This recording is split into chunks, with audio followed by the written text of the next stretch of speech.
En rentrant du travail, j'ai vu ma fille être chargée dans une ambulance. Sur la civière, elle a attrapé ma main et a murmuré d'une voix tremblante. « Maman, ne le dis pas à papa, s'il te plaît. » Je me suis précipité avec elle à l'hôpital. Mais à notre arrivée, mon mari était déjà là, nous attendant. Dès que j'ai vu son visage, j'ai tout compris. Avant de commencer l'histoire, n'oubliez pas de laisser un like et de vous abonner à la chaîne pour voir plus d'histoires comme celle-ci. La maison individuelle blanche, située dans un quartier résidentiel de la banlieue de Denver, était un véritable symbole du rêve américain. Dans cette demeure entourée de pelouses verdoyantes, Jessica Harper vivait depuis 16 ans son mariage avec son mari Brian et leur fille de 14 ans, Emma. Jessica travaillait comme agente immobilière dans une grande agence locale, gagnant la confiance de nombreux clients grâce à son honnêteté et à son service client attentionné. Sa journée commençait chaque matin par la préparation du petit déjeuner pour sa famille, dans une cuisine embaumée par l'arôme du café. Son mari, Brian, était administrateur à l'hôpital général de la ville. Malgré ses journées chargées en tant que manager, il était un bon père qui chérissait les moments passés en famille. Grand et doté d'un sourire doux, il était connu dans le voisinage comme un mari aimable. Le week-end, il discutait avec les voisins en tondant la pelouse et ne manquait jamais les événements scolaires d'Emma. Emma, le trésor de la famille, était une jeune fille brillante qui venait de commencer sa 2e année de collège. Avec des cheveux châtains hérités de sa mère et un caractère doux de son père, elle était une excellente élève et la star de l'équipe de volley-ball. Elle avait de nombreux amis et attendait avec impatience les week-ends pour aller au cinéma avec eux ou passer du temps au centre commercial. La manière dont la famille Harper passait ses vacances n'était pas différente de celle de nombreuses familles américaines. Du printemps à l'été, leur tradition était d'aller camper dans les magnifiques montagnes du Colorado. Pendant que Brian montait la tente et que Jessica faisait griller des guimauves sur le feu de camp, Emma s'adonnait à la pêche dans le lac. La nuit, tous les trois contemplaient le ciel étoilé en parlant de leurs rêves d'avenir et des événements de l'école. En hiver, ils passaient leur temps à jouer à des jeux de société devant la cheminée ou à regarder des films ensemble. Pour Jessica, cette famille était tout dans sa vie. Sortant avec Brian depuis le lycée et l'ayant épousé juste après avoir obtenu son diplôme universitaire, elle ne pouvait imaginer aucune autre vie. Elle s'était lancée dans l'immobilier parce qu'elle voulait trouver de meilleures maisons pour sa famille à l'avenir. Rentrer du travail chaque jour, aider Emma avec ses devoirs et préparer le dîner pour le retour de Brian, c'était sa routine quotidienne idéale. Brian, lui aussi, chérissait sa famille plus que tout. Malgré son travail exigeant à l'hôpital, il n'oubliait jamais d'aider Emma à se coiffer ou de la conduire à l'école. Depuis qu'elle était à l'école primaire, il continuait de lui lire des histoires avant de dormir chaque soir. Et même maintenant, quand Emma avait un souci, elle allait dans la chambre de son père pour en parler. Du point de vue des voisins, la famille Harper était le foyer idéal de la classe moyenne américaine. Lorsqu'ils organisaient des barbecues dans leur jardin, de nombreux amis et voisins se rassemblaient, et la salade de pommes de terre maison de Jessica, ainsi que les grillades expertes de Brian étaient toujours populaires. Emma invitait souvent ses amis pour des fêtes d'anniversaire, remplissant la maison des rires d'enfants. Cependant, même les familles les plus parfaites en apparence ont des complexités invisibles en surface. Jessica avait récemment commencé à remarquer que Brian restait de plus en plus souvent tard au travail. Elle comprenait qu'en tant qu'administrateur d'hôpital, il devait parfois rester tard le soir en cas d'urgence. Mais dernièrement, le travail le week-end avait également augmenté. Pourtant, elle faisait confiance à son mari et lui était reconnaissante de travailler si dur pour la famille. Emma, elle aussi, tout en grandissant entourée de l'amour de ses parents, nourrissait les émotions complexes typiques de l'adolescence. Certains de ses amis avaient des parents divorcés, et chaque fois qu'elle en entendait parler, elle se sentait reconnaissante pour le bonheur de sa propre famille. Cependant, en même temps, elle ressentait parfois la pression de son environnement familial trop parfait.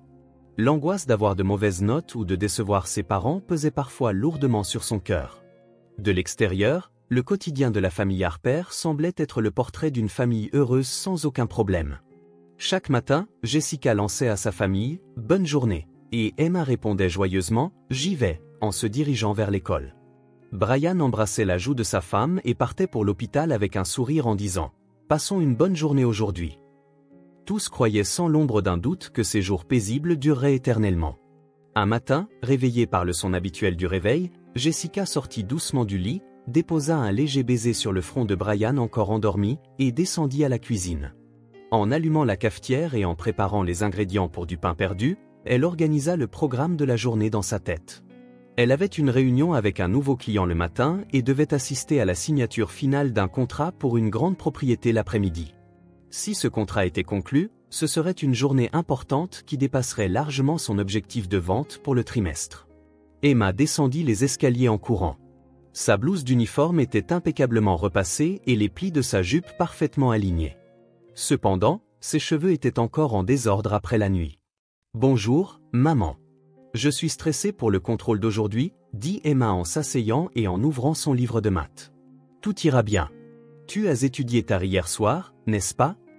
Jessica servit le pain perdu sur une assiette et le posa devant Emma. « Mais si tu ne prends pas un bon petit déjeuner, ton cerveau ne fonctionnera pas. » À ce moment, Brian apparut en pyjama. Il passait une main dans ses cheveux tout en se frottant les yeux encore endormis. « Bonjour, mesdames, » dit-il joyeusement en passant son bras autour de la taille de Jessica. « C'est le contrôle important aujourd'hui, n'est-ce pas, Emma ?»« Ouais, le contrôle sur le chapitre d'algèbre. » « Le prof dit que ça déterminera nos notes du semestre, » répondit Emma avec un air un peu inquiet. Brian passa derrière Emma et commença habilement à lui tresser les cheveux. C'était sa routine matinale. Un moment spécial entre père et fille qui perdurait depuis l'école primaire, et c'était un instant précieux pour eux deux. « Ne t'inquiète pas. Tu es forte en maths, non? Et même s'il y a des problèmes que tu ne comprends pas, ne panique pas. Respire un bon coup et ensuite, attaque-les, » dit Brian doucement tout en tressant soigneusement les cheveux de sa fille. Jessica sourit en les regardant. Ces scènes matinales étaient ses moments les plus heureux. Voir son mari prendre soin de leur fille la rendait vraiment heureuse d'avoir épousé cet homme. « Papa, tu te souviens des plans pour le week-end prochain ?» demanda Emma en se retournant. « Bien sûr. J'ai réservé le chalet au bord du lac et j'ai cherché le sentier de randonnée que tu voulais essayer. » Brian termina la tresse et tapota légèrement l'épaule d'Emma. Et voilà. Une autre jolie fille de prête. À 8 heures, chacun commença à se préparer pour partir. Jessica enfila un tailleur-pantalon bleu marine et rangea les documents pour l'important contrat dans sa mallette. Brian mit une chemise blanche et une cravate et révisait des documents pour des réunions à l'hôpital. Emma rangea ses manuels dans son sac à dos et prit également son équipement d'entraînement de volley-ball. L'entraînement risque de finir tard aujourd'hui, donc tu pourras probablement venir me chercher vers 20 heures. Dit Emma en mettant ses chaussures dans l'entrée. Compris. On dînera vers 20h30. Tu pourras rentrer tôt aujourd'hui, papa? Jessica regarda Brian. Oui, aujourd'hui, ce ne sont que des réunions de routine, donc je pense pouvoir être à la maison vers 19h, répondit Brian en regardant sa montre. On dirait qu'on pourra dîner en famille pour la première fois depuis un moment.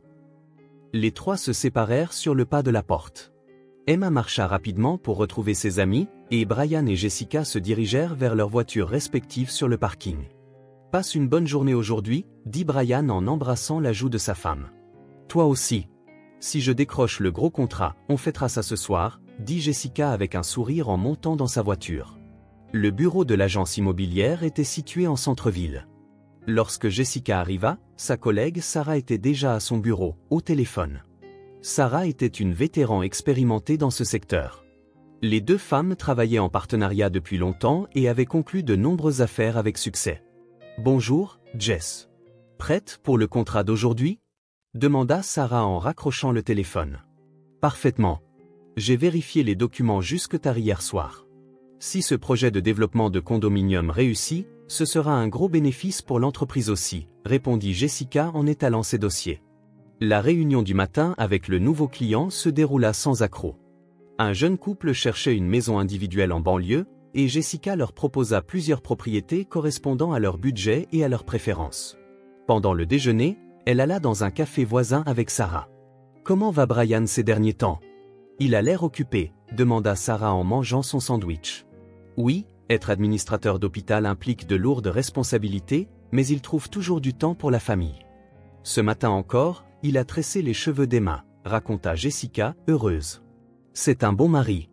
Mon David oublie presque l'anniversaire de notre fille, » répondit Sarah avec un sourire ironique. La réunion pour le contrat de l'après-midi se déroula mieux que prévu. Il s'agissait d'un contrat d'exclusivité de 3 ans avec une grande société de développement, le plus gros contrat de l'histoire de l'entreprise de Jessica. Lorsque le contrat fut signé, un dirigeant de l'entreprise lui serra la main. La proposition de Mademoiselle Harper était excellente. nous sommes impatients de travailler avec vous à l'avenir. » Quand elle retourna au bureau, ses collègues l'accueillirent avec des applaudissements. Même son patron, M. Johnson, afficha un rare sourire et lui tapota l'épaule en disant « Vous êtes la MVP de ce trimestre. » À l'approche du soir, Jessica rentra chez elle, impatiente de dîner avec sa famille.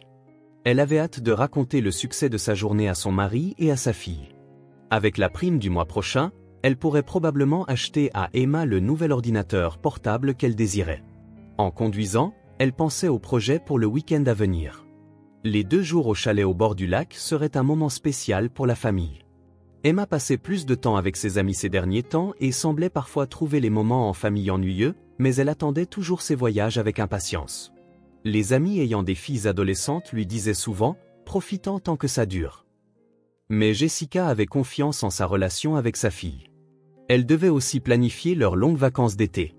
Emma voulait aller à Disneyland en Californie, tandis que Brian suggérait le Grand Canyon. Discuter et décider ensemble en famille était aussi l'un de leurs plaisirs. À 5 heures de l'après-midi, Jessica entra dans son quartier résidentiel. Comme d'habitude, c'était une scène d'après-midi calme et paisible. Elle fit un signe de la main à un voisin qui tondait sa pelouse et échangea des salutations avec une femme du quartier qui faisait son jogging. Elle vivait dans ce quartier depuis plus de 10 ans et l'aimait toujours autant. Quand elle tourna au coin de sa rue, le cœur de Jessica faillit s'arrêter. Une ambulance rouge et blanche était garée devant sa maison. Des voisins s'étaient rassemblés et discutaient avec des expressions graves. Que s'était-il passé? Jessica sauta de sa voiture et courut vers la maison sans même fermer la portière. Son cœur battait à tout rompre et les pires scénarios se bousculaient dans sa tête.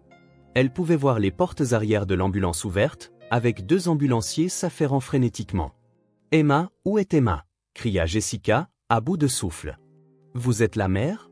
Par ici. » Un ambulancier plus âgé se retourna et conduisit Jessica vers l'ambulance. « Votre fille est consciente, mais elle a reçu un coup violent à la tête. Elle doit être examinée à l'hôpital immédiatement. » En regardant dans l'ambulance, elle vit Emma allongée sur une civière.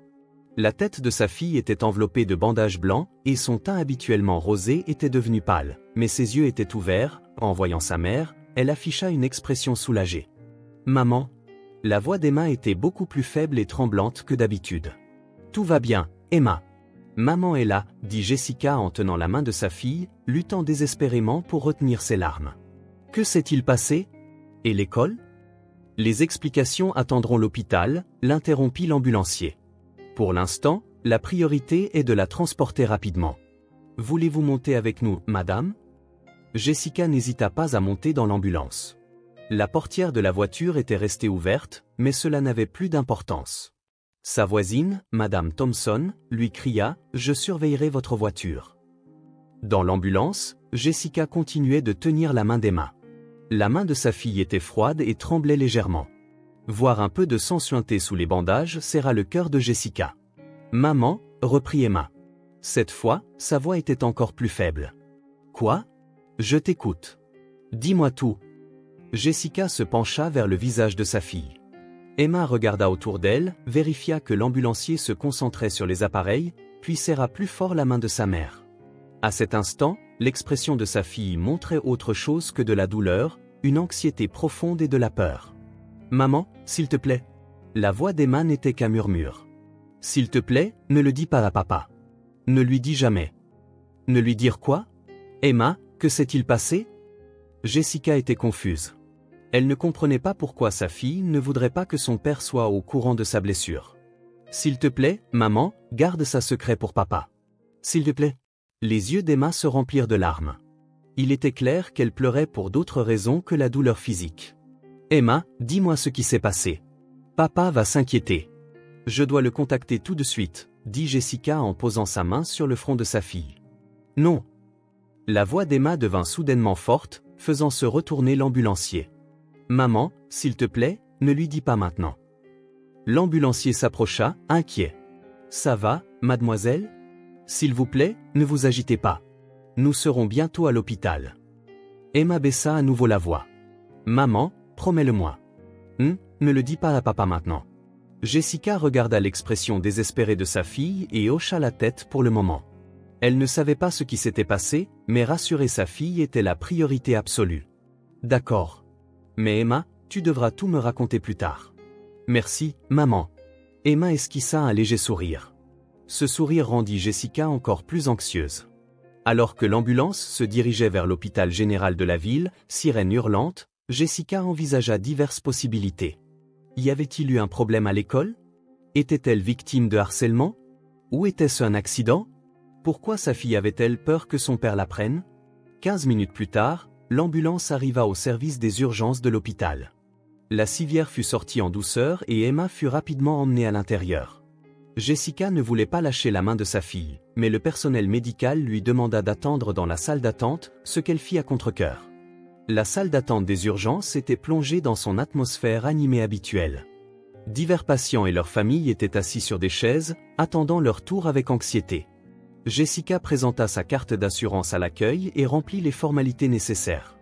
Ses mains tremblaient tellement qu'il lui était difficile de signer les documents.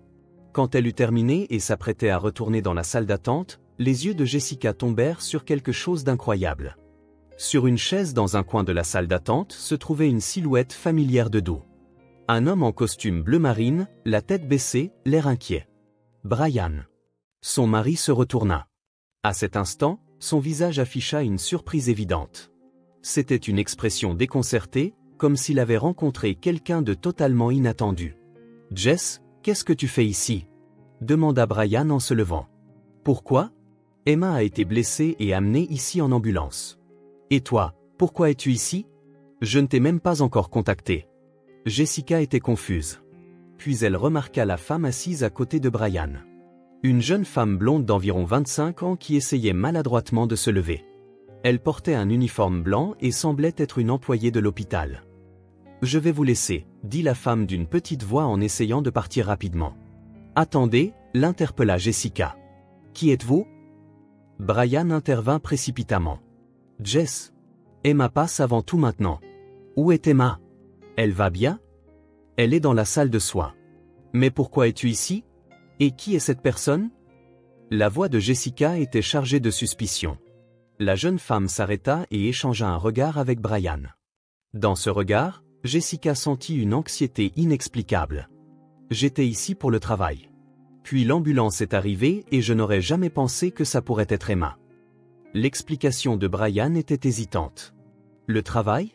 Mais tu as dit qu'aujourd'hui ce n'était que des réunions de routine et ton hôpital est dans un autre bâtiment, n'est-ce pas ?» Jessica n'était pas satisfaite de l'explication de son mari. À ce moment, une infirmière apparut dans la salle d'attente. « Y a-t-il des membres de la famille de Mademoiselle Harper ici ?» « Oui, c'est nous, » répondirent Jessica et Brian simultanément. « Votre fille est consciente et alerte, mais nous devons faire un scanner de la tête. Si vous êtes ses parents, pourriez-vous venir avec nous ?» Jessica regarda une dernière fois la jeune femme. Elle était toujours là, debout, avec une expression manifestement mal à l'aise. Dans cette expression, Jessica sentit un pressentiment inexplicable. « Allons-y. » Brian prit le bras de sa femme. Alors qu'il marchait dans le couloir vers la salle de soins, diverses questions tourbillonnaient dans l'esprit de Jessica. Pourquoi son mari était-il dans cet hôpital? Qui était cette jeune femme? Et surtout, pourquoi Emma avait-elle peur que son père la prenne?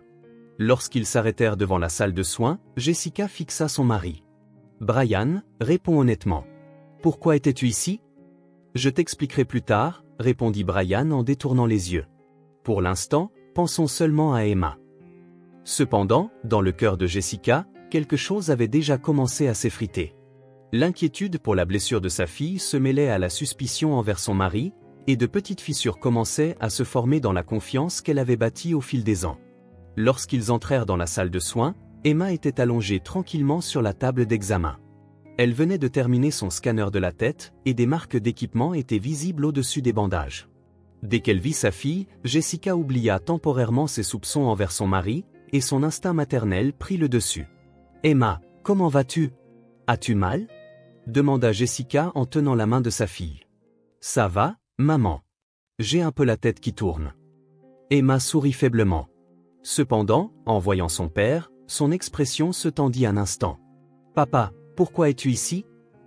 Il y avait une détresse évidente dans la voix d'Emma. Brian essaya de s'approcher de sa fille, mais Emma recula légèrement. À ce geste, les soupçons de Jessica refirent surface. « Je m'inquiétais pour toi, Emma. Tu vas bien? La voix de Brian était douce, mais il y avait quelque chose de maladroit. À ce moment, le médecin traitant entra dans la salle. C'était une femme d'une 50aine d'années, à l'attitude calme. Concernant les résultats du scanner, heureusement, il n'y a aucune anomalie dans le crâne. Le diagnostic est une légère commotion cérébrale. Ce soir, par précaution, veuillez la surveiller à la maison et si vous notez le moindre changement, revenez immédiatement. Merci, souffla Jessica, soulagée. Alors, quelle est la cause de la blessure? Le médecin hésita légèrement avant de répondre.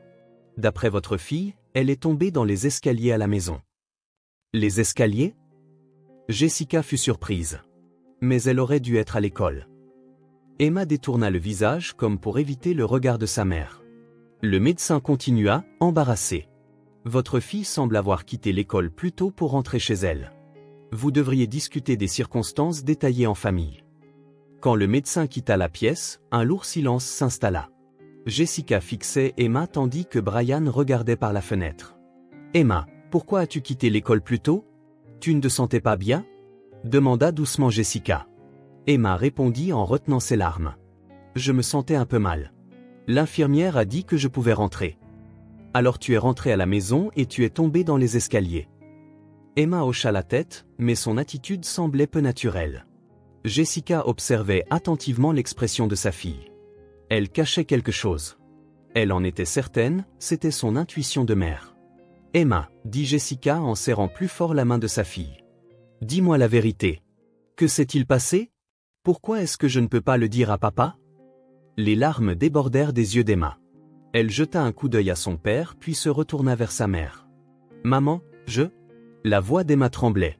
Quand je suis rentrée à la maison. Quand tu es rentrée? Quoi? L'encouragea Jessica. Dans le salon, papa était en train de... Les mots d'Emma restèrent coincés. Papa était en train d'embrasser une femme. À cet instant, l'air dans la salle de soins se figea. Il fallut plusieurs secondes à Jessica pour comprendre les paroles de sa fille. Brian se retourna et fixa Emma, le visage blême. Qu'est-ce que tu as dit? La voix de Jessica tremblait. J'étais tellement choquée. J'ai couru dehors et c'est là que j'ai glissé dans les escaliers, continua Emma en pleurant. Je me suis cogné la tête, mais j'avais peur que la famille n'éclate. C'est pour ça que j'ai dit de ne rien dire à papa. Jessica se tourna lentement pour regarder son mari. Le visage de Brian était devenu complètement blanc. Brian. La voix de Jessica était basse, réprimant la colère. Aurais-tu l'amabilité de t'expliquer?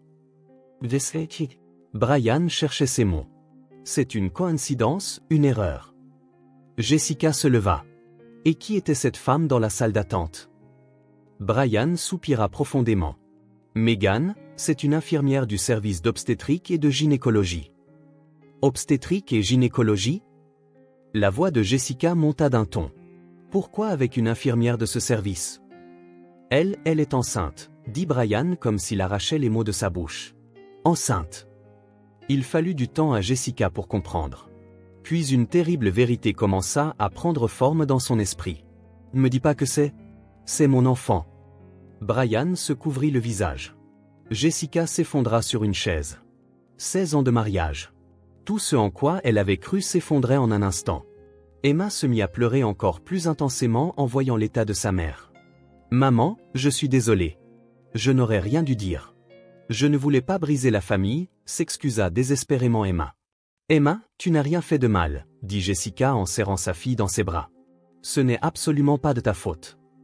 Quand Brian tenta de s'approcher, Jessica l'arrêta de la main. Ne me touche pas. Sa voix était froide comme la glace. Depuis combien de temps ça dure? Il y a 6 mois? Non, 1 an, répondit honnêtement Brian. 1 an? Jessica n'en revenait pas. Tu m'as menti pendant toute une année. Jess, laisse-moi t'expliquer. Notre relation ne fonctionnait plus. Notre relation? Jessica se leva. Qu'est-ce qui n'allait pas dans notre relation? Je travaillais tous les jours pour toi et notre famille, pour te soutenir. Tu étais toujours au travail. Tu ne faisais plus attention à moi, tenta de se justifier Brian. Le travail? Je travaillais pour notre famille, pour les frais de scolarité d'Emma, pour le prêt de cette maison, pour soutenir tes rêves. La voix de Jessica s'éleva. Emma se sentait de plus en plus coupable en voyant ses parents se disputer. C'est de ma faute, si je n'étais pas rentré plus tôt. Emma, ce n'est pas ça, dit Jessica en serrant sa fille. C'est un problème d'adulte. Tu n'as rien fait de mal. Brian supplia. Jess, donne-moi une autre chance.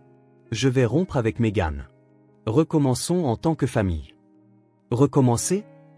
Jessica rit froidement. Elle est enceinte, n'est-ce pas? Tu vas abandonner la femme qui porte ton enfant? Brian ne savait plus quoi dire. Et comment suis-je censé te faire confiance après que tu m'aies regardé en face tous les jours pendant un an en me mentant, dit Jessica à travers ses larmes. En tressant les cheveux d'Emma, en m'embrassant pour me souhaiter une bonne journée. Tu mentais tout ce temps. Une infirmière frappa à la porte. Excusez-moi, les formalités de sortie sont prêtes. Jessica essuya ses larmes et se tourna vers sa fille. Emma, rentrons à la maison. Reste avec moi ce soir. Jess, parlons-en, s'approcha de nouveau Brian. Il n'y a rien à dire, répondit calmement Jessica. Demain, je consulte un avocat. Tu vas divorcer? Brian devint blême. Le mari en qui j'ai eu confiance pendant 16 ans m'a menti pendant un an, a eu une liaison avec une autre femme et l'a mise enceinte. Que ferais-tu à ma place? Emma entendit la conversation de ses parents et pleura encore plus.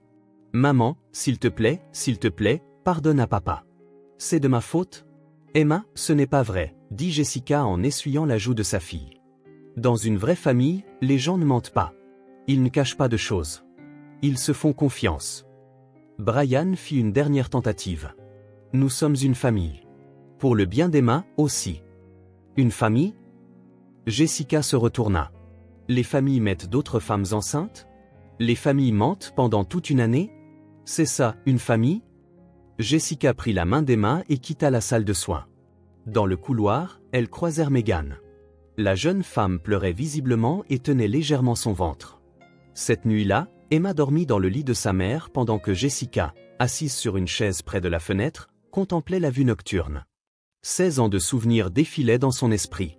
Cependant, penser que tout cela n'était peut-être qu'un mensonge lui donnait l'impression que son cœur se déchirait. 6 mois plus tard, Jessica et Emma préparaient le dîner ensemble dans la cuisine d'un appartement lumineux en centre-ville. 3 mois s'étaient écoulés depuis la finalisation du divorce, et Jessica avait obtenu la garde. Le nouveau logement était beaucoup plus petit que leur ancienne maison. Mais pour elles deux, c'était un endroit où construire une vraie famille, sans mensonge. « Maman, j'ai parlé avec la conseillère d'orientation aujourd'hui, dit Emma en coupant des légumes. Elle m'a dit que j'étais une fille très forte. » C'est tout à fait vrai, répondit Jessica avec un sourire. Tu as été vraiment courageuse. Ce n'était pas facile de dire la vérité. La blessure à la tête d'Emma était complètement guérie, et grâce au suivi psychologique, ses blessures émotionnelles cicatrisaient progressivement. Durant les premiers mois, elle avait souffert d'un sentiment de culpabilité, pensant « j'ai brisé la famille ». Mais avec le soutien professionnel et l'amour de sa mère, elle commençait à comprendre que la vérité n'était pas de sa faute. « Il y a une autre lettre de papa », dit Emma avec une expression un peu complexe. Après le divorce, Brian avait demandé la réconciliation à plusieurs reprises.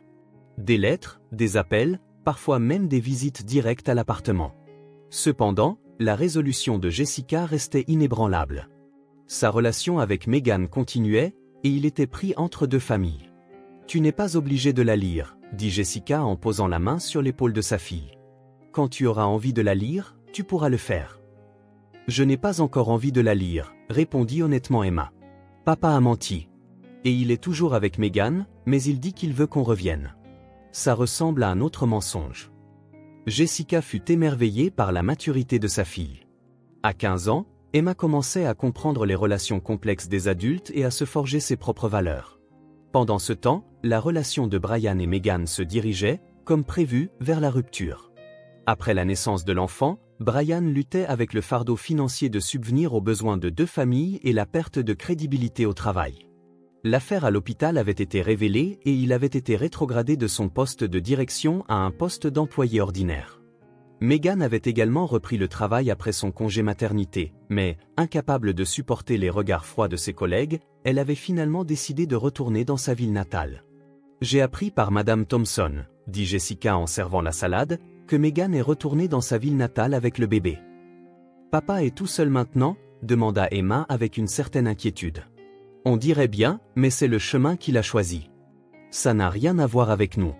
Jessica pouvait paraître froide, mais c'était la réalité. Brian devait assumer les conséquences de ses choix. Maman, dit Emma en mettant la table. On est heureuse, n'est-ce pas? Très heureuse, répondit Jessica du fond du cœur. C'est vrai que financièrement, c'est difficile et parfois je me sens seule, mais nous ne nous mentons pas. Nous ne nous cachons rien. Je pense que c'est ça, une vraie famille. Je le pense aussi, sourit Emma. On n'est que toutes les deux, mais c'est une vraie famille. Après le dîner, les deux femmes s'assirent sur le canapé et regardèrent un film. Elles n'avaient plus le grand salon d'avant, mais le salon de leur petit appartement était rempli d'amour.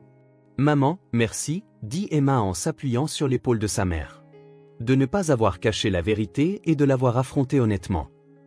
Merci à toi aussi, Emma, d'avoir eu le courage de dire la vérité, répondit Jessica en caressant les cheveux de sa fille. Si tu n'avais rien dit ce jour-là, j'aurais été trompée pendant des années.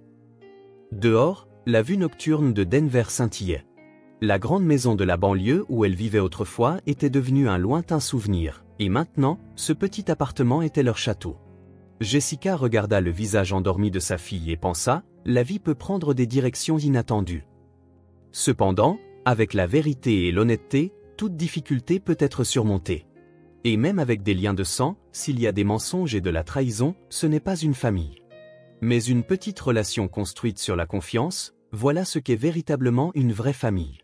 Brian demandait des visites mensuelles avec Emma, mais Emma elle-même n'était pas encore prête. Un jour, quand le moment sera venu, sa fille décidera elle-même de sa relation avec son père. D'ici là, la nouvelle famille de Jessica et Emma continuerait d'être une vraie famille, sans mensonge.